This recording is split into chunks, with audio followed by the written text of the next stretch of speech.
ikhlas adalah hal yang sangat berat. Mungkin ada yang bertanya, Ustadz, susahnya tuh di mana sih ikhlas? Kenapa sih ikhlas tuh berat banget untuk kita?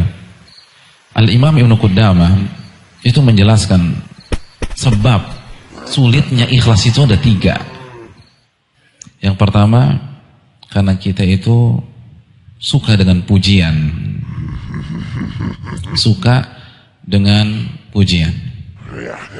Bahkan sebagian ulama mengatakan bahwa banyak orang itu lebih suka pujian daripada duit. Misalnya Anda bagi-bagikan ke antum semua $100, $100, $100, $100, $100. Senang gak tuh kira-kira? Senang ya? Kita senang. Terus kita tukar ke money changer. Terus kata petugasnya, mohon maaf mas, ini uang palsu. Oh, kira-kira kita kesal gak? Kesal. Ini ngomong doang nih Ustadz, ternyata kasih uang palsu lagi. Jadi kita kesal tuh ketika dikasih uang palsu. Tapi kalau pujian, subhanallah, ada seorang nenek-nenek usia 139 tahun lalu dipuji sama suaminya, yang kamu kok dari hari ke hari semakin cantik aja. Kira-kira tuh nenek-nenek seneng gak? Coba, seneng apa enggak? Seneng. Padahal tuh pujian bener atau palsu? Palsu, gak ada ceritanya nenek-nenek setiap hari tambah cantik kan gak ada. Itu bohong. Tapi kita senang. Kita tahu nih pujian gak benar. Beda sama duit. Lihat bagaimana kecintaan manusia terhadap pujian. Dan ini kan harus ditanggalkan. Karena apa? Karena penyakit kronis dalam keikhlasan apa? Riya. Apa sih definisi riya? Al-Hafidz Ibnu Hajar mengatakan riya itu memperlihatkan amalan di hadapan manusia agar dipuji oleh mereka. Pujian lagi.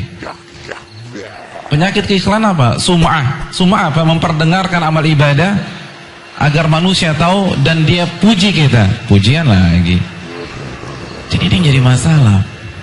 Karena kita suka dipuji orang.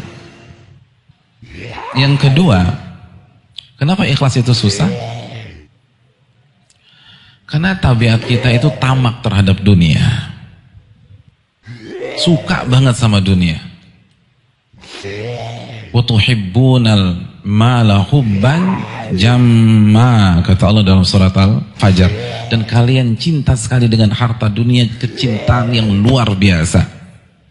Nabi SAW mengatakan, kalau seorang anak Adam memiliki emas sebanyak sebuah lembah, apa yang terjadi? Labtagha ilaihi lahu thaniya, dia akan cari lembah emas yang kedua.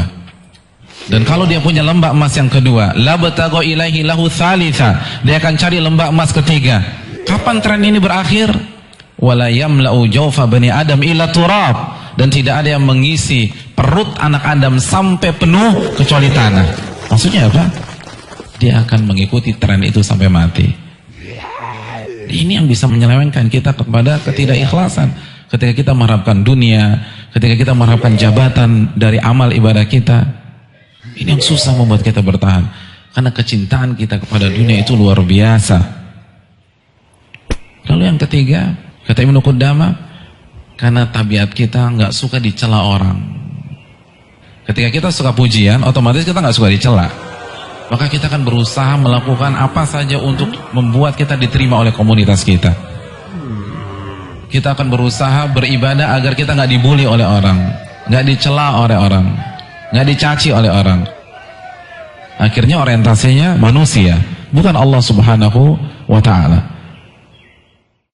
Jadi ini yang jadi masalah nih. Kalau kita bisa hilangkan 3 penyakit ini, insya Allah kita bisa mendapatkan keikhlasan.